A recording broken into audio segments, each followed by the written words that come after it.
ASMR true crime story. I hope you're sitting comfortably and are not easily scared, as I'm going to tell you the story of the Lonely Heart Killers, who were a murderous couple who liked to prey on older women, lonely women. Raymond, Fernandez and Martha Beck managed to take away at least 3 women's life savings as well, before of course brutally killing them. And this all happened in the 1940s, and they lured them in with Lonely Heart ads. In those days there was no Tinder, there was no online dating, there was only the Lonely Heart columns in the local newspapers. And this is where they like to prey on the lonely women. On March the 8th, 1951, Raymond, Martinez, Fernandez and Martha Julbeck, better known as the Lonely Heart Killers, were actually executed at Sing Sing Correctional Facility. They'd been on death row after being convicted of 1 murder, though they're actually believed to have killed as many as 20 people, all of whom were lured through responses to Lonely Heart advertisements in local newspapers. The couple had a very twisted love story, and it involved one of the most deprived murder sprees in the United States history. And it actually went on to inspire numerous films and movies. This is the true story of the Lonely Hearts Killers. I hope you're sitting comfortably. Raymond Martinez Fernandez was born on December 17, 1914 in Hawaii to Spanish parents. He moved around a number of times, eventually traversing an ocean to work with his uncle in Spain. This is where he married and started a family by the time he turned 20 years old. Fernandez served in World War II before deciding to return to the US, abandoning his wife and his 4 children. On the ship, he did actually suffer a head injury which damaged his frontal lobe. This led him to be hospitalized for 3 months. He then fell into a life of crime and was sent to prison for theft.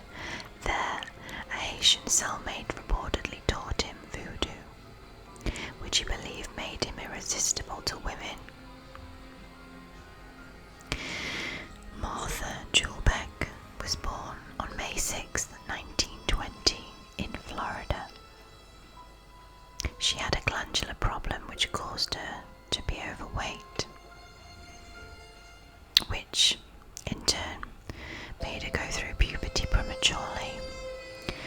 She later claimed during her trial that she was actually sexually assaulted at a young age by her brother, and that her mother was also very abusive. She completed nursing school but struggled to find a job and bounced around the US for a time. She eventually returned to Florida and was pregnant with her first child. Shortly after, she became pregnant with her second child, and she married the father of the second child, but divorced within a few months. In 1946, as a single mother of 2, Martha Beck landed a job in the Pensacola Hospital for Children. A year later, she placed a Lonely Hearts advert and soon received an answer from Raymond Martinez Fernandez. Fernandez came to Florida all the way from New York City to stay with her briefly, but returned to the city.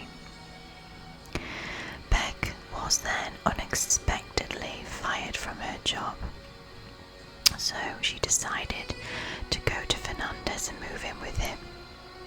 She doted on him, and he confessed his life of crime to her. Now possibly influenced by her love of romance novels and certainly influenced by her new love for Fernandez, Beck gave up her children to the Salvation Army and committed everything she had to Fernandez. Now Fernandez continued to answer Lonely Heart advertisements. Beck often posed as his sister, claiming that he was just a guest and the home was hers. This lie allowed him to keep his public respectability, and it made his victims more comfortable to have someone else in the house with them. Beck's love for Fernandez made her incredibly jealous, and if he ever slept with a woman from the ads, Beck flew into a rage. In 1949, Fernandez got engaged to Janet Fay, and she actually moved into his apartment in Long Island. When Beck discovered them both in bed together, she murdered Fay by beating her with a hammer. After, Fernandez strangled her. The pair were forced to flee to Michigan when Fay's family grew suspicious, and they decided to settle in Wyoming, just outside of Grand Rapids. In February 1949, Fernandez and Beck met a widow, 28-year-old Delphine Downing. Now Downing had a 2-year-old who came with her to meet the pair, and at some point Downing became upset and Fernandez gave her sleeping pills. The unusual state caused Downing's daughter quite a lot of distress. Beck unfortunately became annoyed by her crying. He choked the girl, but he didn't kill her, and Fernandez worried that the bruises would arouse suspicion when Downing woke up. So he shot and killed the unconscious Downing, so she could not report them, and they stayed in her house for the next few days. The child's crying became too much, and Beck decided to drown the girl to stop her crying, and then they buried Downing and her daughter in the basement of the house. But worried neighbours had already reported them missing. Raymond, Martinez, Fernandez and Martha Julbeck were arrested by Wyoming Township Police soon after at the home. Now during the interrogation, Fernandez confessed to 17 murders all over the country, but he later attempted to retract his confession. He told police he was trying to protect Beck, but he knew Michigan did not have a death penalty, and used the confession as a way to be able to stay there.